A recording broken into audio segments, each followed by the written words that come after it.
We started construction here, had the groundbreaking in August, had probably somewhere in the range of, 300 volunteers, maybe more, that gave time, material, sweat, and every one of them did it with love in their hearts. The most rewarding piece of the whole process was being able to hand in that key mortgage-free. That will open nothing. Welcome home. The day we got the house was overwhelming. There was hundreds of people there. I mean, there were 400 people in my front yard. There's 900 people in this town, and I knew maybe 2 of them personally, so it was really neat. I don't think there was a dry eye in the place. I mean, people emotionally connected. We were able to get General Williams in from Huntsville, Alabama. We'd actually worked together at Camp Pendleton, California. And the first man to greet Ray when he stepped out of that car was General Williams. They recognized each other from like 6 or 8 years ago and were able to reconnect. And that, to me, that's what it was about. For him to be involved, I thought that was really cool.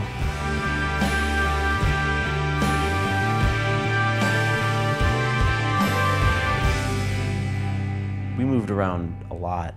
I think for my parents, this is the 18th move. Your home is stability for your family. It means security. It's a place where you make memories. It's a place where you feel safe. All of these things were a constant stressor and a burden and a worry on not just me, but on Ray and on the kids.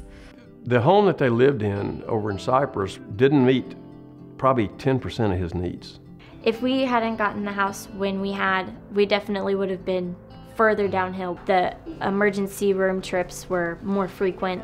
Instead of going maybe once a month, it was every other week. It was a 2-story house, so he couldn't even go upstairs. It was harder for him to get up, and every time he did, Mom would scream at him. There were so many times where his legs would give and he would fall and tumble down the stairs. So going upstairs to our rooms, to our upstairs living room, to the desk, to the office, I mean, all of that was upstairs. He had no access to it. He couldn't get to us. He was very grateful when he walked in and he was able to walk all the way through. And even when he walked out on that screen porch, he said, I don't even have to step down to get on my porch. That was an issue. We had a covered patio in our last house, but he couldn't get in and out. In fact, he severely bruised all of his hands and knuckles trying to force himself repeatedly out the back door. Yeah, this is one of my favorite rooms. There's no windows. I have a sliding door there, which is easy to get in and out of. All 4 walls in this room are insulated to have quietness. So when I get a migraine, I'll come in here and lay down and turn on the air conditioner. Because of his injuries, his medications would highly increase his body temperature. The kids complained that the house was so cold for Dad that they had to wear sweaters and jackets year-round to keep him comfortable.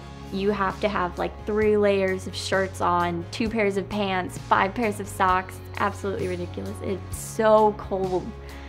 But in this new house, he has his own room that can be absolutely freezing, and it does stay freezing all the time. I can keep it as cold as I want. I don't affect everyone else in the house. You couldn't come up with a better routine for a migraine. And I ended up using less medicine too, so that's the big deal. The less stress, the less PTS. The process that we went through in trying to give him a customized home, beyond just having nice finish and an attractive place, was to meet their needs, to give them a comfortable environment where they as a family could function day to day, live their life in comfort and in ease. It has been a life-changing experience for everybody in the family. The difference in Ray is night and day. It's night and day.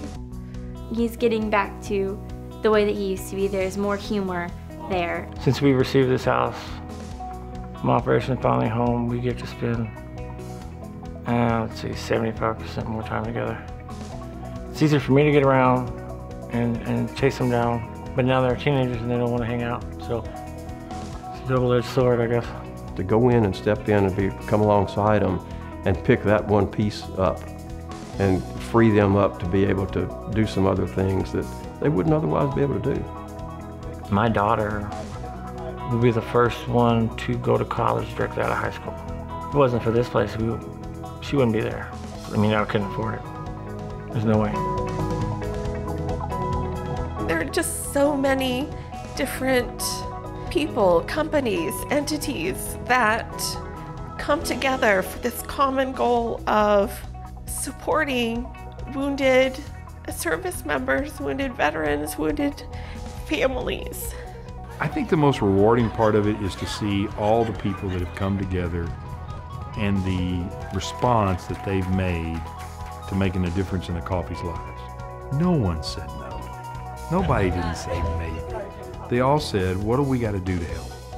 And they rose to the occasion, because the Coffey family, they're all being impacted by a home. And it's very rare in our lives that we can actually do something that we can tangibly see where we made a difference.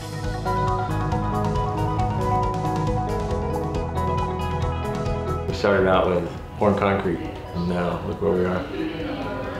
I mean, it was remarkable to meet all these guys.